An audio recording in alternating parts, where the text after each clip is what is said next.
Okay. Start camera action. Action. Hi guys. Welcome to our. Come here. അതെ. Come here. പിന്നെ Mubasheer Australia എത്തിയപ്പോൾ നമ്മളെ നാട്ടിൽ കുറച്ച് ആൾക്കാരെ കിട്ടിയിരിക്കുന്നത്.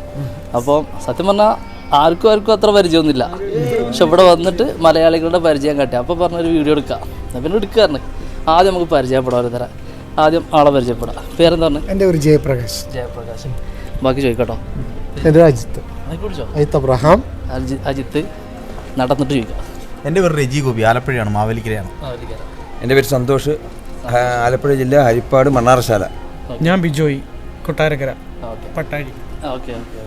ഇനി നമുക്ക് ഇതുകൊണ്ട് ചോദിക്കാം, നിങ്ങളിപ്പോൾ ഏത് രാജ്യത്ത് വർക്ക് ചെയ്യുന്നത്? ഞാനിപ്പം രണ്ട് വർഷം കഴിഞ്ഞ് ക്രൊയേഷ്യയിലാണ് വർക്ക് ചെയ്യുന്നത്. ഇലക്ട്രീഷ്യനായിട്ട് വർക്ക് ചെയ്യുന്നത്. ഞാൻ സ്ലോവാക്യയിലാണ്, സ്റ്റെല്ലാൻഡിസ് എന്ന് പറയുന്ന കമ്പനിയിലാണ് വർക്ക് ചെയ്യുന്നത്. ഞാൻ സ്ലൊവേനിയയിലാണ്. 2 വർഷം ട്രക്ക് ഡ്രൈവറായിട്ട് ഇവിടെ പോകുന്നു. ഞാനിവരും നമ്മുടെ കൂട്ടുകാർ ഒരു കമ്പനി വന്നതാണ്. ഞങ്ങളിപ്പോൾ ഒരുമിച്ച് ഇവിടെ വെച്ച് കണ്ടതാണ് ഞങ്ങൾ. പിന്നെ ഇവിടുന്ന് ഡൽഹി ടു കൊച്ചി. മലയാളികളെ നമ്മൾ കാണുമല്ലോ, എങ്ങനെ വേണ്ടാലും നമുക്ക് മനസ്സിലാവില്ല. അങ്ങനെയാണ് നിങ്ങളെ കാണുന്നത്. ഞാൻ നല്ലൊരു സാനിമാർന്ന് പറഞ്ഞ കമ്പനിയിലാണ് വർക്ക് ചെയ്യുന്നത്. സ്ലൊവേനിയയിൽ ഫ്രിഗോ കമ്പനിയിലാണ് വർക്ക് ചെയ്യുന്നത്. അപ്പോൾ ട്രക്ക് ഡ്രൈവറായിട്ട് വർക്ക് ചെയ്യുന്നു. ഇതിന് പുള്ളിനെ യാദൃശ്യമായി കണ്ടു. അപ്പോൾ പിന്നെ ജസ്റ്റ് ഒരു വ്ളോഗായിട്ട് ചെയ്യാമെന്ന് വിചാരിച്ചു. ഞങ്ങൾ ചെയ്യുന്നു, അത്രേ ഉള്ളൂ. ഞാൻ 2019 ഇവിടെ വന്നതാണ്. ഇപ്പോൾ ഏകദേശം ക്രൊയേഷ്യയിൽ വന്നതാണ്. ഏകദേശം 7 വർഷത്തോളം ഇവിടെ വർക്ക് ചെയ്യുന്നു. ആദ്യം ഷിപ്പ് ബിൽഡിങ്ങിൻ്റെ കാറ്റഗറിയിലായിരുന്നു. ഇപ്പോൾ അവിടെ ജോലി ഇല്ലാത്തതുകൊണ്ട് ഇപ്പോൾ ഞാനൊരു മാർസോണിയ മൊന്താസ് എന്ന് പറഞ്ഞൊരു കമ്പനിയിൽ കയറി. എല്ലാം സുഖമായിട്ട് പോകുന്നു, കുഴപ്പമില്ല. അപ്പോൾ നമ്മുടെ സുഹൃത്തിനെ കണ്ടു, പുള്ളിനെ പരിചയമുള്ളതുകൊണ്ട് നമ്മളൊരു വീഡിയോ എടുക്കാമെന്ന് വിചാരിച്ചു. അങ്ങനെ ചെയ്യുകയാണ്. അപ്പോൾ ഞാൻ ആദ്യം ഇവരോട് ചോദിക്കാം, നിങ്ങൾ ഏത് രാജ്യം പറഞ്ഞു? സ്ലൊവേനിയ. ഇവർ രണ്ടാളും സ്ലൊവേനിയാണ്. നമുക്ക് സ്ലൊവേനിയൻ്റെ കേസ് ആദ്യം ചോദിക്കാം. എങ്ങനെയുണ്ട് സ്ലൊവേനിയ? എത്ര വർഷമായി രണ്ടാളും? അവിടെ ഇരിക്കട്ടോ. 2 വർഷത്തിന് മേളിൽ ഞങ്ങളുണ്ട്. 2 വർഷം. എങ്ങനെയുണ്ട് സ്ലൊവേനിയ? കുഴപ്പമുള്ള രാജ്യമല്ല. എന്ന് വെച്ച് കഴിഞ്ഞാൽ പുള്ളി റെജിയേട്ടൻ എന്നെക്കാളും മുമ്പേ വന്ന ആളാണ്. പുള്ളി ഞാൻ യൂറോട്രക്ക് എന്ന് പറയുന്ന കമ്പനിയിലാണ് വന്നത് ആദ്യം. പുള്ളി ഞാനും ഒരേ കമ്പനിയിലാണ് വർക്ക് ചെയ്തത്. പുള്ളി വേറെ കമ്പനി പോയി, ഞാൻ വേറെ കമ്പനി. ഞാൻ സാനിമാർന്ന് വർക്ക് ചെയ്യുന്നു. നിങ്ങൾ ഏത് കമ്പനിയിൽ വർക്ക് ചെയ്യുന്നത്? ഞാൻ മാരിഫോറിലൊരു കമ്പനിയിലാണ്. ഞാൻ ചോദിക്കണമെന്ന് വെച്ചാൽ എക്സ്പെൻസ്, വരുമാനം, അതിനെ കുറിച്ചൊക്കെ സ്ലൊവേനിയന്റെ എക്സ്പെൻസ് എങ്ങനെയാണ്? സ്ലൊവേനിയ നമുക്ക് വേറെ രാജ്യങ്ങളെ അപേക്ഷിച്ച് സ്ലൊവേനിയ എക്സ്പെൻസ് കുറവാണ്. കാരണം നമുക്ക് ചിലവ് കുറവാണ്. കാരണം നമ്മൾ സ്ലൊവേനിയ വന്നു കഴിഞ്ഞാൽ നമ്മൾ അത്യാവശ്യം സാധനം, ഫുഡും കാര്യങ്ങളൊക്കെ മേടിച്ച് കഴിഞ്ഞാൽ നമുക്ക് ബാക്കിയുള്ള രാജ്യങ്ങളെ അപേക്ഷിച്ച് പൈസ കൂടുതലാണ്. പക്ഷെ നമുക്ക് സ്ലൊവേനിയ പൈസ എപ്പോഴും കുറവാണ്. അതുകൊണ്ട് ചില ആൾക്കാർ അങ്ങനെ സ്ലൊവേനിയ വരാറില്ല. ചില കമ്പനികൾ അവനെ വരാറില്ല. 3 മാസം 4 മാസം കൂടിയിരിക്കുമ്പോഴാണ്. പക്ഷേ നമുക്ക് കുഴപ്പമില്ല. നമുക്കൊരു ഏകദേശം ഒരാഴ്ച അല്ലെങ്കിൽ 2 ആഴ്ച നമുക്ക് എന്തെങ്കിലും സ്ലൊവേനിയ വന്ന് നമുക്ക് നമ്മുടെ കാര്യങ്ങളും മേടിച്ചുകൊണ്ട് സാധനം കൊണ്ട് പോകാം. പക്ഷെ ബാക്കിയുള്ള കാര്യങ്ങളൊന്നും അങ്ങനെ വരില്ല. ഇവരൊക്കെ നോർമലി ചോദിച്ചോട്ടെ, നമുക്കിപ്പോൾ അവിടെ വർക്ക് ചെയ്യുന്ന ഒരാൾക്ക് ഒരു മാസം ഏകദേശം നിങ്ങൾ എക്സ്പെൻസ് വെച്ചിട്ട് എത്ര ബാക്കിയാവും? എനിക്ക് 2400 എനിക്ക് ബാലൻസ് ആണ്. 2 ലാഖിൻ്റെ യൂറോ അല്ലേ നിങ്ങൾ പറയുന്നത്? യൂറോ 2400 യൂറോ എനിക്ക് ബാലൻസ് ഉണ്ട്. ഇവിടെ കിട്ടുന്നുണ്ട്. അത് ഓരോരുത്തർക്കും ഓരോ ഡിപ്പെൻഡ് ആണ്. ഞാൻ ആക്ച്വലി പുള്ളി കട്ടമണ്ടി ഓടിക്കുന്നത്, ഞാൻ ഫ്രിഗോ വണ്ടി ഓടിക്കുന്നത്. പണിയല്ല, ജോലി പ്രധാനം. എന്തായിക്കോട്ടെ. പക്ഷേ സാലറി പല കമ്പനിയും പല രീതിയിലാണ് സാലറി കൊടുക്കുന്നത്. പൊതുവെ പല കമ്പനി ഇപ്പം ഇന്ത്യയുടെ ഇതനുസരിച്ച് ഇപ്പോൾ പല കമ്പനിക്കും സാലറിയെ കുറിച്ച് അറിയാൻ പറ്റും. അതുകൊണ്ട് ആ രീതിയിലാണ് ഇപ്പോൾ അവർ സാലറി കൊടുക്കുന്നത്. ഓക്കെ. നമ്മളിപ്പം വേറെ കമ്പനി കയറി കഴിഞ്ഞാൽ നമുക്ക് അതിനുള്ള സാലറി കിട്ടും, പക്ഷേ അതിനുള്ള പണി ഉണ്ടാകും. അപ്പോൾ എന്നെ അപേക്ഷിച്ച് എനിക്കിപ്പോൾ കുഴപ്പമില്ല. എൻ്റെ കമ്പനി കയറുന്നത് എനിക്ക് ആ ബുദ്ധിമുട്ടുമില്ല. കാരണം ഞാൻ 2 കമ്പനി മാറി 3ാമത്തെ കമ്പനിയിലാണ് ഇപ്പോൾ കയറിയേക്കുന്നത്. അപ്പോൾ എനിക്ക് ആ കമ്പനി കൊണ്ട് എനിക്ക് വലിയ ബുദ്ധിമുട്ടില്ല. പണി കുറവാണ്, അത്യാവശ്യം സാലറി ഉണ്ട്. പക്ഷേ വേറെ രാജ്യത്ത് പോയി കഴിഞ്ഞാലും വേറെ കമ്പനി പോയി കഴിഞ്ഞാലും നല്ലപോലെ പണി കാണും. ചിലപ്പോൾ സാലറി ചിലപ്പോൾ കൂടുതൽ കിട്ടിയെന്നിരിക്കും, പക്ഷേ അതിനുള്ള പണി കാണും, അതുപോലെ പണിയും കാണും. ഇപ്പോൾ ലീവും കാര്യങ്ങളൊക്കെ എങ്ങനെ കിട്ടണം? ലീവ് നമുക്ക് കുഴപ്പമില്ല. നമുക്ക് എപ്പോൾ ആണെങ്കിലും ലീവിന് പോകാം. അത് പ്രശ്നമില്ല. 6 മാസം കൂടി പ്രശ്നം അങ്ങനെയൊക്കെ ഒരു പ്രശ്നം. സ്ലൊവേനിയക്കാരുടെ സ്വഭാവം കുഴപ്പമില്ല. സ്ലൊവേനിയ എന്ന് പറഞ്ഞാൽ റൈസും കാര്യങ്ങളൊന്നും കുഴപ്പമില്ല. പക്ഷേ ഇൻ ബിറ്റ്വീൻ പറയുവാണെങ്കിൽ അല്ല, ചില ആൾക്കാർ ഇൻ ബിറ്റ്വീൻ പറയുവാണെങ്കിൽ നമ്മൾ ജർമ്മനി, നെതർലൻഡ്, ബെൽജിയം, നമ്മൾ പല രാജ്യത്തെ ആൾക്കാരാണ്. നമ്മള്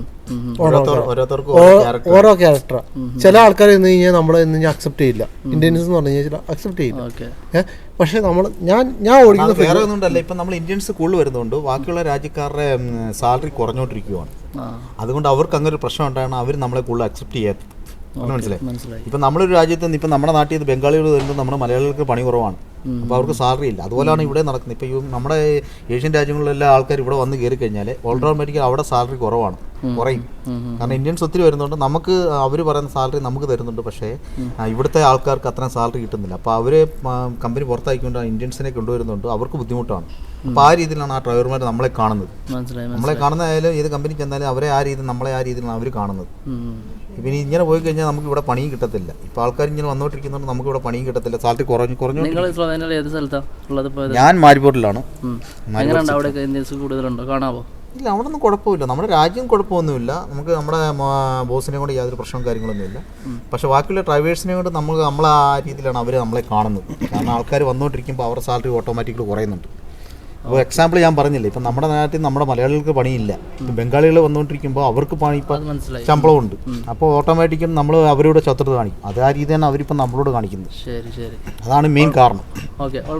നമുക്ക് ആ ശമ്പളം കൊണ്ട് നമുക്കത് കുഴപ്പമില്ല. നമ്മുടെ നാട്ടിൽ ആ പൈസ ഇത്രയും പൈസ നമുക്ക് കിട്ടുമ്പോൾ നമുക്കത് ബെനിഫിറ്റാണ്.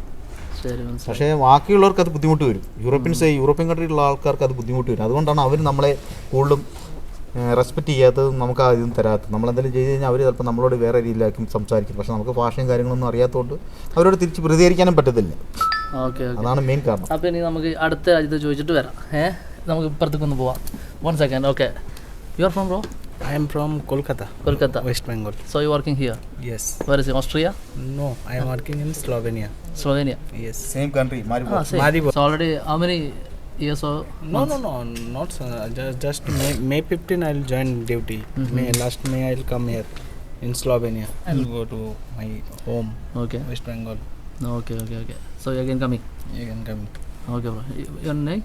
Satyajit. Right. Okay Satyajit, thank you. Thank you. Okay. So നിങ്ങളും അല്ല, ഞാൻ ഒറ്റയ്ക്ക്. നിങ്ങളെവിടെയാണ്? Slovakia. Slovenia 2, Slovakia 2, Croatia. Okay, ഇപ്പോൾ കിട്ടി. അപ്പോൾ ക്രൊയേഷ്യ വെയിറ്റിംഗ് ഉണ്ട്. അപ്പോൾ സ്ലോവാക്യൻ്റെ കഥ അറിയും. സ്ലോവാക്യ എങ്ങനെയുണ്ട് രാജ്യം? സൂപ്പറാണ്. പക്ഷേ ഞാൻ വന്നത് 2025 സെപ്റ്റംബറിലാണ്. വന്ന് ഒരു 3 മാസം റൂമിൽ ഇരിക്കേണ്ടി വന്നു. 1 മാസം ഇപ്പം ഇവർ പറഞ്ഞ പോലെ ഷെങ്കൻ കൺട്രി ഏകദേശം ഒരു 27 രാജ്യങ്ങളുണ്ടെന്നാണ് എനിക്കറിയുന്നത്. അതിനകത്ത് ഏറ്റവും ചിലവ് കുറഞ്ഞ ഒരു 3 രാജ്യങ്ങൾ എനിക്ക് മനസ്സിലായത്, ഒന്ന് ഇദ്ദേഹം പറഞ്ഞ പോലെ സ്ലോവേനിയയും, ഒന്ന് സ്ലോവാക്യയും, ഒന്ന് പോളണ്ടും. കാരണം പോളണ്ട് ഞാൻ 1 മാസം ജോലി ചെയ്തായിരുന്നു. പോളണ്ട് എക്സ്പെൻസ് കുറവാണ്, നല്ല എക്സ്പെൻസ് കുറവാണ്. പിന്നെ ഇവിടുത്തെ ആൾക്കാരെന്ന് പറഞ്ഞാൽ ഒരു 50% ആൾക്കാരും ഇച്ചിരി പ്രശ്നമാണ്. റേസിസം എന്ന് പറഞ്ഞ സാധനം സ്ലോവാക്യ. എന്താണെന്ന് വെച്ചാൽ മെയിൻ കാരണം പറയാന്ന് വെച്ചാൽ, ഒരു 5 ദിവസം മുമ്പ് എൻ്റെ ഒരു സുഹൃത്ത് ലീവ് കഴിഞ്ഞ് വരുന്ന വഴിക്ക് ഒരുത്തൻ പിടിച്ച് തലയടിച്ചങ്ങ് പൊട്ടിച്ചു.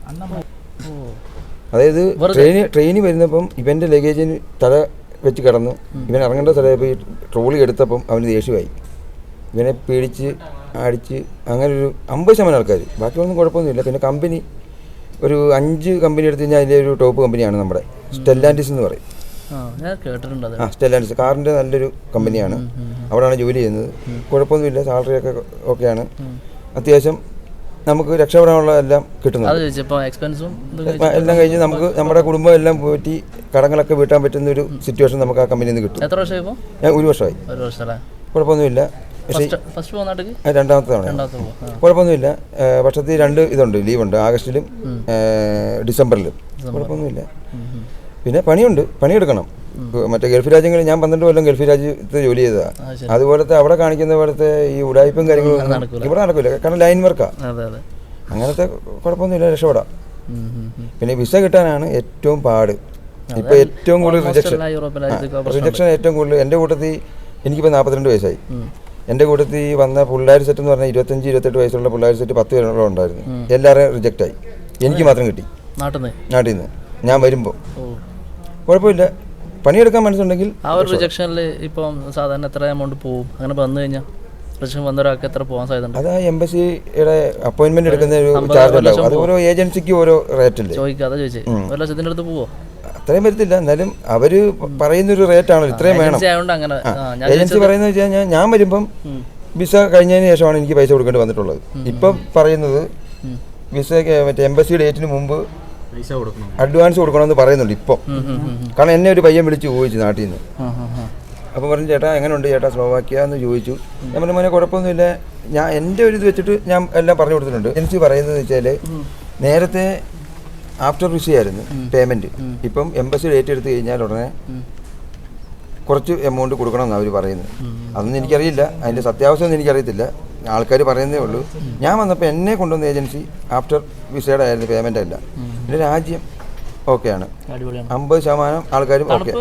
തണുപ്പ് ഇച്ചിരി പ്രശ്നമാണ്, അതായത് മൈനസാവുന്നുണ്ട്. ഐസ് വീടും നടക്കുമ്പം തലതല്ലി വീടായിരിക്കാൻ നോക്കണം.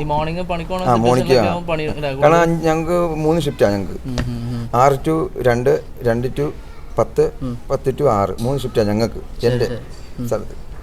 പിന്നെ പണിയെടുക്കാൻ മനസ്സുണ്ടെങ്കിൽ രക്ഷപ്പെടാം, അത്രേ എനിക്ക് പറയാനുള്ളൂ.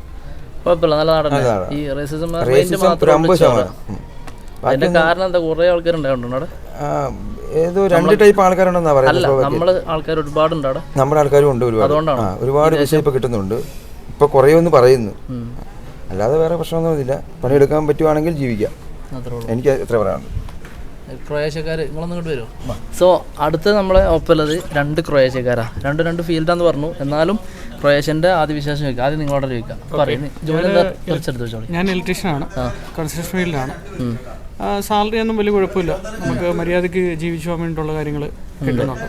പിന്നെ നമ്മുടെ സീസൺ അനുസരിച്ച് നമ്മൾ പെർ ഹവറാണ് നമുക്ക് സാലറി വരുന്നത്. ഇതിനനുസരിച്ച് സാലറി വ്യത്യാസം വരും, ഏറ്റക്കുറച്ചിൽ വരും. സാലറി തണുപ്പ് സമയത്ത് കുറച്ച് കുറയും, അല്ലാത്ത സമയത്ത് കുറച്ച് വ്യത്യാസം വരും.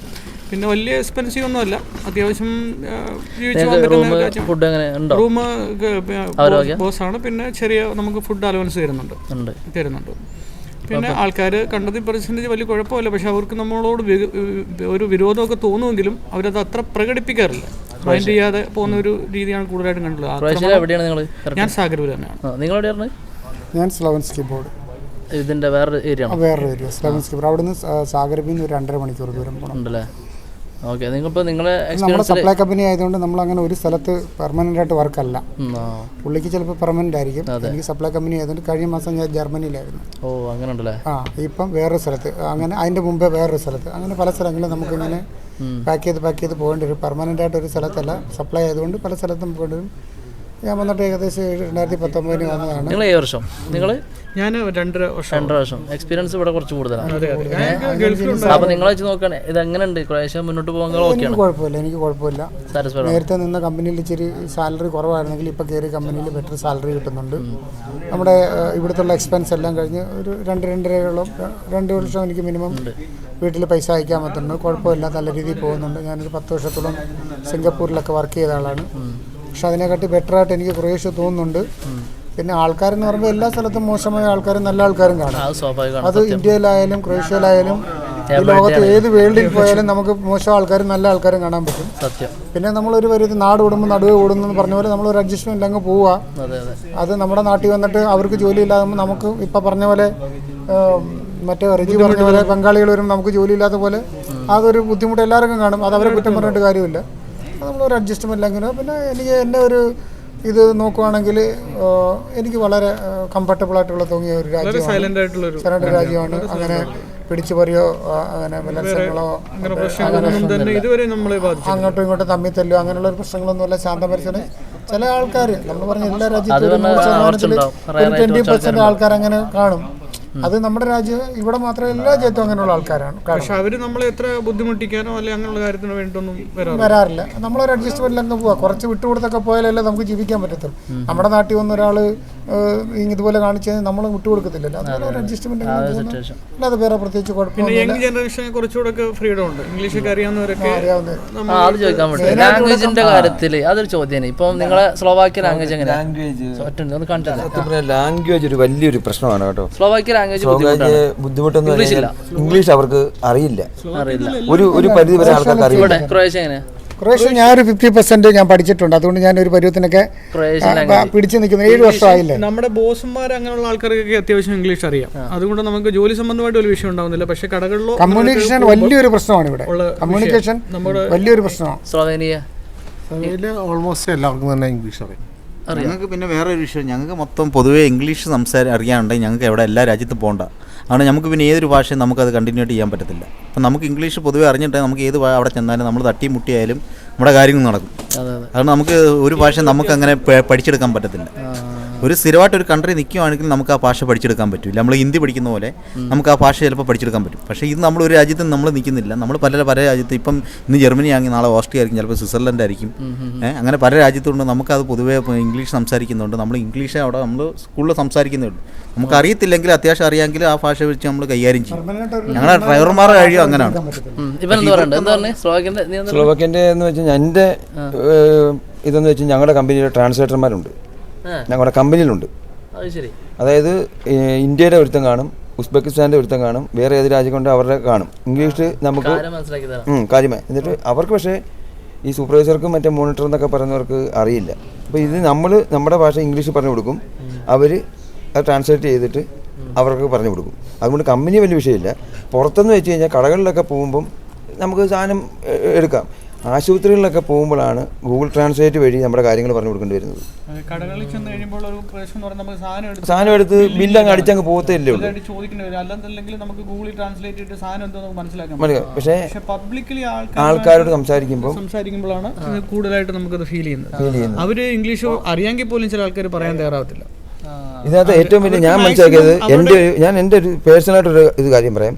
എൻ്റെ ഒരു സുഹൃത്തിൻ്റെ കണ്ണിൻ്റെ ഒരു പ്രശ്നം വന്നിട്ട് അവനും കൊണ്ട് ആശുപത്രിയിൽ പോയിട്ട് ഞങ്ങൾക്ക് ഈ ഗൂഗിൾ ട്രാൻസ്ലേറ്റ് വഴിയാണ് ഇത് പറയേണ്ടി വന്നത്. അത് വലിയൊരു വിഷയം. ഭയങ്കര മെഡിക്കൽ കേസ് വന്നു കഴിഞ്ഞാൽ ഭയങ്കര ഒരു വിഷയമാണ്. എമർജൻസി ഇഷ്യൂ ആണെങ്കിലും അവർക്ക് അതാണ്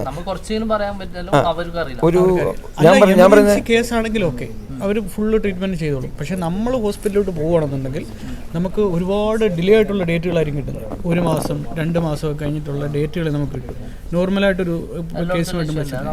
പിന്നെ ഒരു കാര്യം പറഞ്ഞാൽ ക്രൊയേഷ്യക്കാർക്ക് ഇംഗ്ലീഷ് അറിയാമെങ്കിലും അവർ മാക്സിമം ഇംഗ്ലീഷ് പറയാൻ ശ്രമിക്കത്തില്ല. കാരണം നമ്മളെ കൊണ്ട് അവർ ഇതായിട്ട് പറയിക്കണമെന്നുള്ള ഒരു ഇതാണ്. അതായത് അവർ കൂട്ടമായിട്ട് ഇരിക്കുവാണെങ്കിൽ അവർ പറയത്തില്ല. അതേസമയം സിംഗിൾ ആയിട്ട് നന്നായിട്ട് സംസാരിക്കും അവർ. പക്ഷെ അവർ കുറച്ച് പേര് കൂട്ടമായിട്ട് ഇരിക്കുകയാണെങ്കിൽ അവർ മാക്സിമം തന്നെയല്ല. നമ്മൾക്കിപ്പോൾ ഞാൻ പറഞ്ഞു എനിക്കൊരു 40% 50% അറിയാം. നമ്മൾ ഫുള്ളായിട്ട് അറിയാൻ പറ്റില്ല. നമ്മളത് പറഞ്ഞു കഴിഞ്ഞാൽ ഒരു 1-2 വേർഡ് പറഞ്ഞു കഴിഞ്ഞാൽ പിന്നെ അവർ ഫുള്ള് അവരുടെ ഭാഷയിലെ സംസാരിക്കത്തുള്ളൂ. പിന്നെ നമുക്ക് അവർക്ക് ആൻസർ കൊടുക്കാൻ പറ്റാത്ത ഒരു കണ്ടീഷനിലേക്ക് മാറിപ്പോകും. എൻ്റെ ഇത് വെച്ച് കഴിഞ്ഞാൽ മെഡിക്കലിന് പോകുമ്പോഴാണ് ഏറ്റവും കൂടുതൽ നമുക്ക് ബുദ്ധിമുട്ട് വരുന്നത്. മെഡിക്കൽ കാരണം ഡോക്ടറോട് പറഞ്ഞു, കാരണം ഡോക്ടർക്ക് ഒരു പരിധിവരെ അറിയില്ല. സത്യം, ഞാൻ സീരിയസ് ആയിട്ട് പറയാം. കാരണം അവൻ വെൽഡിങ്ങിൻ്റെ എൻ്റെ സുഹൃത്ത് വെൽഡിങ്ങിൻ്റെ ഡിപ്പാർട്ട്മെൻറ്റായിരുന്നു. 3 ദിവസം എൻ്റെ കണ്ണില്ല, ചുമന്ന് ഇതായിട്ട് ഞാനും അവനോട് ഹോസ്പിറ്റലിൽ പോകുന്നത്. അവിടെ ചെന്നിട്ട് ദൈവാനം പോലെ അവിടുത്തെ ഒരു നാട്ടുകാരൻ ഇംഗ്ലീഷ് അറിയാവുന്നതിൻ്റെ പേരിൽ നമുക്കിത് വായിച്ചാലും നമുക്ക് മനസ്സിലാവത്തില്ല. എഴുതി വെച്ചേക്കുന്ന ബോർഡ് പോലും ഏത് ഡിപ്പാർട്ട്മെൻറ്റാണെന്ന് നമുക്ക് മനസ്സിലാവത്തില്ല. ആ രീതിയിലാണ് ബോർഡ് വരെ. പിന്നെ ട്രാൻസ്ലേറ്റൊക്കെ ചെയ്ത് സംസാരിച്ച് ആ പുള്ളിക്കാരുള്ളതിൻ്റെ പേരിൽ അവൻ്റെ കണ്ണിൻ്റെ കാര്യങ്ങളൊക്കെ സംസാരിക്കും. മെഡിക്കൽ കേസ് ഭയങ്കര ബുദ്ധിമുട്ടാണ് ഇവിടെ. പിന്നെ വേറൊരു സംഭവം എന്ന് പറഞ്ഞാൽ നമുക്ക് എന്തെങ്കിലും ഒരു പേഴ്സണായിട്ട് എന്തെങ്കിലും ഒരു പ്രോബ്ലം ഉണ്ടാവുകയാണെങ്കിൽ നമുക്ക് പ്രോപ്പറായിട്ട് ഭാഷ അറിയില്ല, അത് അവർ എക്സ്പ്ലെയിൻ ചെയ്ത് മനസ്സിലാക്കാൻ നമുക്ക് പറ്റില്ല. ഇപ്പം നമുക്ക് മലയാളം അറിയാം. നമുക്ക് ഇപ്പം സഹോദരനോട് എനിക്ക് എന്തെങ്കിലും ഒരു പ്രോബ്ലം വരുവാണെങ്കിൽ മലയാളമോ ഹിന്ദിയോ തമിഴോ ഒക്കെ അറിയാമെങ്കിൽ നമുക്ക് കറക്റ്റായിട്ട് പ്രോപ്പറായിട്ട് പറഞ്ഞ് മനസ്സിലാക്കാൻ പറ്റും. ഈ 50% വെച്ചുകൊണ്ട് നമുക്ക് അവർ കാര്യങ്ങൾ പറഞ്ഞ് മനസ്സിലാക്കാൻ പറ്റത്തില്ല. ഇപ്പം ഒരു ഉദാഹരണം പറയുകയാണെങ്കിൽ ഞങ്ങൾ 3 പേര് ഒരു കമ്പനി പണിതുകൊണ്ടിരിക്കുക.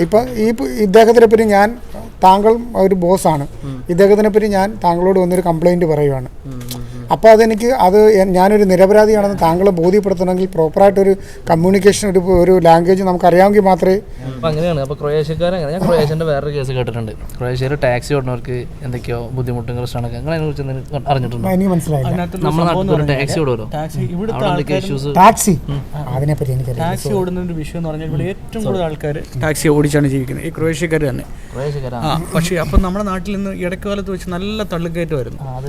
അങ്ങനെ വന്നപ്പോഴത്തേക്ക് ഇവർ ഒരുപാട് പേരെ ബാധിച്ചു. പിന്നെ നമ്മുടെ നാട്ടിൽ പോലെ ഈ കറക്റ്റായിട്ടുള്ള റൈറ്റ്സും റൂൾസും ഒന്നും ഈ ഡ്രൈവേഴ്സ് പാലിക്കാതെ പോകുന്നുണ്ട് ഇവിടെ.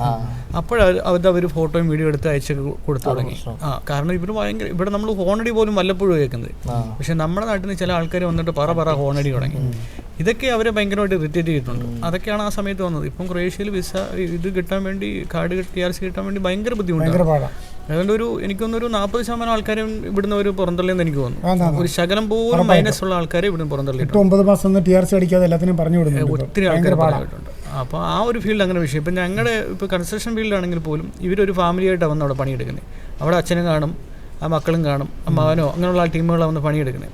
അപ്പോൾ ആ ഫീൽഡിലേക്ക് നമ്മൾ വന്ന് കയറിയപ്പോഴത്തേക്ക് തന്നെ അവർക്ക് അത് വലിയ തോതിൽ ബാധിച്ചിട്ടുണ്ട്. ചെറിയ ചെറിയ വർക്കുകൾ എടുത്തുകൊണ്ട് ഇരുന്നവരെയൊക്കെ നമ്മളായിട്ടുള്ള ആൾക്കാർ വന്നിട്ട് നമുക്ക് പൊതുവെ അവർക്ക് കൊടുക്കുന്നതിന് അത്ര സാലറി നമുക്ക് തരത്തില്ലല്ലോ. അതൊക്കെ അവരെ ബാധിച്ചിട്ടുണ്ട്. അതിൻ്റെയൊക്കെ ഒരു ഭാഗമായിട്ടുള്ളൊരു ചെറിയ ഒരു നീരസം അവർ പ്രകടിപ്പിക്കാറുണ്ട്. നിലവിൽ ഇവിടെ ഉള്ള ആൾക്കാരെ എടുക്കുന്നില്ല, അത് പുതുതായിട്ടുള്ള ആൾക്കാരെ എടുക്കുന്നതായിട്ട് എനിക്കറിയുന്നില്ല. നാട്ടിൽ നിന്ന് ഇന്ത്യയിൽ നിന്ന് തന്നെ ഇപ്പോൾ ആൾക്കാർ വളരെ ജോലിയില്ലാത്ത ആൾക്കാരെ അവർ സെലക്ട് ചെയ്തിട്ട് പണിയില്ലാത്ത ആൾക്കാരെ ഇവിടെ ഇപ്പം നിലവിലുള്ള ആൾക്കാരുടെ പേപ്പറുകളെല്ലാം 100% ഷുവർ ആണെന്നുണ്ടെങ്കിൽ അവർക്ക് കാർഡാക്കി കൊടുക്കും. എന്തെങ്കിലും ഒരു മൈനസ് ഉണ്ടെന്നുണ്ടെങ്കിൽ ഇവിടെ കാർഡാവാൻ വലിയ പാടാണ്. എന്തായാലും ഓർക്കാപ്പുറത്ത് കിട്ടിയതാണ് ഓസ്ട്രിയയിൽ നിന്ന്. ഞങ്ങളെല്ലാവരും ഇവിടെ വന്നിട്ട് പരിചയപ്പെട്ടു. അതെ, എല്ലാവരും ഇവിടെ നിന്ന് പരിചയപ്പെട്ടു. ആദ്യമായിട്ട് കാണും ഞങ്ങളെല്ലാവരും. 3-4 മണിക്കൂറുകൊണ്ട് ഞങ്ങള് വർഷത്തെ ഒരുപാട് വർഷങ്ങൾക്കുള്ള കൂട്ടുകാരെ പോലെ. കാരണം എന്ന് പറഞ്ഞാൽ ഞങ്ങളെല്ലാം ഭയപ്പെട്ട് അങ്ങോട്ട് വന്നത്, ഒറ്റയ്ക്ക് എങ്ങനെ പോകും, ഇത്രയും ദൂരം ഇവിടെ ചെലവഴിക്കണമെന്ന് പറഞ്ഞിട്ട് അങ്ങനെ വന്ന് ഓരോരുത്തരായിട്ട് കണ്ട് പരിചയപ്പെട്ട് എല്ലാവരും ജോയിൻ്റ് ആയി. എന്തായാലും ഇവർ വന്നപ്പോൾ ഞാൻ അവിടെ വരുമ്പോൾ തന്നെ അവർ തന്നെ അറിയുന്നുണ്ട്. അപ്പോൾ തന്നെ എന്നോട് ഇങ്ങനെ വാ വാ വാ ഈ എന്നൊക്കെ പറഞ്ഞ് ഞാൻ വന്നപ്പോൾ അവനെ കണ്ടിണ്, വീഡിയോ എപ്പോഴോ കണ്ടിണ്. അപ്പോൾ വീഡിയോ നല്ല ചോദിച്ചപ്പോൾ എന്നാൽ പിന്നെ നമുക്കൊരു വീഡിയോ എടുക്കുക, അതാണ് വീഡിയോ. എന്തായാലും സന്തോഷം. ഒരുപാട് 3 രാജ്യത്തിൻ്റെ എക്സ്പീരിയൻസ് ആണ് കാണാൻ പറ്റിയത്. നല്ല കാര്യമാണ്. ഈ ഫോട്ടോ ഈ പറഞ്ഞ കാര്യങ്ങൾ തന്നെ ഞങ്ങളുടെ ഭാഗത്തുള്ള ചെറിയ അറിവുകളാണ്. ഇതിനേക്കാളും കുറച്ചുകൂടി എക്സ്പീരിയൻസ് ഉള്ള ആൾക്കാരുണ്ടാവും.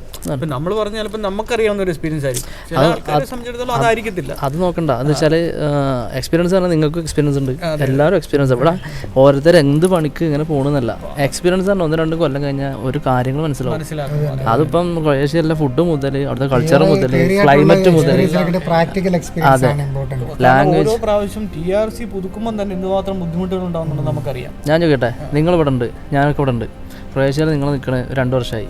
നാട്ടിൽ 2 വർഷം ഒരുത്തും ബുക്ക് വായിച്ചിട്ട് ക്രൊയേഷ്യനെ കുറിച്ച് പഠിക്കുകയാണ്. ആ ആളും ഇവിടെ നിൽക്കണം നിങ്ങളും ആരോ അടിപൊളി ബുക്ക് വായിക്കണമെന്നാവുമല്ലോ. ഇവിടെ എക്സ്പീരിയൻസ് നിങ്ങളാ കാറ്റും ശ്വാസവും കൊണ്ട് ഇവിടെ നിൽക്കുന്നത്. അപ്പൊ നിങ്ങൾക്ക് അതിനെ കുറിച്ച് അറിയുള്ളൂ. നാട്ടിലത്തെ പഠിച്ചു വരുന്ന ഒരു പരിധി ഉണ്ടാവും. അതിന്റെ ഒരു എക്സാമ്പിൾ ഞാൻ പറയാം. പേരെന്താ? മുബഷീർ. അതായത് ഞാൻ ഈ 93 മുതൽ ഒരു 97 വരെ ഞാൻ ഗോവയിലായിരുന്നു, ഒരു കോൾഗേറ്റ് കമ്പനി ഫാക്ടറിയിലായിരുന്നു പണി. അപ്പോൾ അവിടെ എഞ്ചിനീയേഴ്സ് വരും, പുതിയ പുതിയ എഞ്ചിനീയേഴ്സ്, മെക്കാനിക്കൽ എഞ്ചിനീയേഴ്സ്. അവർക്ക് വരുമ്പോൾ അവർ തിയറിക്കായിട്ടുള്ള കാര്യങ്ങൾ മാത്രമേ അറിയത്തുള്ളൂ. അവരെ വരെ പണി പഠിപ്പിച്ചു കൊടുക്കുന്ന അവിടെ നിൽക്കുന്ന വർക്കേഴ്സർമാരാണ്. കാരണം പ്രാക്ടിക്കൽ എക്സ്പീരിയൻസ് ആണ് വെരി ഇമ്പോർട്ടൻ്റ്. അത് അനുഭവമാണ് ഏറ്റവും കൂടുതൽ നമുക്ക് ഇമ്പോർട്ടൻ്റ് അല്ലേ. അല്ലാതെ ഒരു തിയറിയും പഠിച്ചുകൊണ്ട് വന്നിട്ട് നമുക്ക് മെഷീൻ അടിച്ച് പണിയാൻ പറ്റും. അപ്പോൾ അതുകൊണ്ട് പ്രാക്ടിക്കൽ എക്സ്പീരിയൻസ് ആണ് എല്ലായിടത്തും എവിടെ പോയാലും. പിന്നെ എല്ലാ രാജ്യങ്ങളും ഞാൻ പറഞ്ഞ പോലെ എല്ലാ രാജ്യങ്ങളും നല്ലവരും കെട്ടവരും ഉണ്ട്. അത് എല്ലാ രാജ്യത്തിൻ്റെ എവിടെ ചെന്നാലും ഏറ്റവും പെർഫെക്റ്റ് ആയിട്ട് ഒരു രാജ്യമുള്ള ഈവൻ അമേരിക്ക ആണെങ്കിൽ പോലും അങ്ങനെ തന്നെയാണ്. ജോലി എടുക്കാൻ പണി അറിയാവുന്ന ആൾക്കാർക്കും അതെടുക്കാനുള്ള മനസ്സുള്ള ആൾക്കാർക്കും നിലനിന്ന് പോകാം, അവർക്ക് ഒരു കുഴപ്പമില്ല. അതാണ് ഇവിടുത്തെ ഒരു സിറ്റുവേഷൻ. പിന്നെ ഇവിടെ ഇപ്പോൾ കുറച്ച് കഴിഞ്ഞ വർഷം ഇതുപോലെ പ്രൊട്ടസ്റ്റ് എന്ന് പറഞ്ഞൊരു പരിപാടിയുണ്ട്. കാരണം ഫോറിനേഴ്സ് ഇവിടെ വന്നിട്ട് ഇവർക്ക് പണിയില്ലെന്നും പറഞ്ഞിട്ട് ഞങ്ങൾ ജോലി ചെയ്യുന്ന സ്ലോവൻസ്കി ബോർഡിൽ ഒരു റൂമിൽ ഗേറ്റ് പൂട്ടായിരുന്നിട്ട് അവിടെ ക്രൊയേഷ്യക്കാർ മുഖം മൂടിയിട്ട് കയറിയിട്ട് ഒരു ഫിലിപ്പൈൻകാരൻ്റെ കാല് ഹാമ്പർ കൊണ്ട് അടിച്ച് പൊട്ടിച്ചു. അവിടെ ഇരിക്കുന്ന സൈക്കിൾ മൊത്തം ടയർ മൊത്തം കുത്തി പൊട്ടിച്ചു. അങ്ങനെ ചില പ്രശ്നങ്ങളൊക്കെ ഉണ്ട് ആ ഒരു ദിവസം മാത്രം. അങ്ങനെയുള്ള പ്രശ്നങ്ങളൊക്കെ ഉണ്ട് ഇവിടെ. മറ്റേ പുള്ളി പറഞ്ഞാൽ നമ്മുടെ നാട്ടിൽ ബംഗാളികൾ വന്നപ്പോൾ നമുക്ക് മലയാളികൾ പണിയാൻ മനസ്സുള്ളവർക്ക് എവിടെയും പണിയുണ്ട്. അതല്ലേ, അത് നാട്ടിലായാലും ശരി. അത് മനസ്സില്ലാത്തവർക്കാണ് കുഴപ്പം.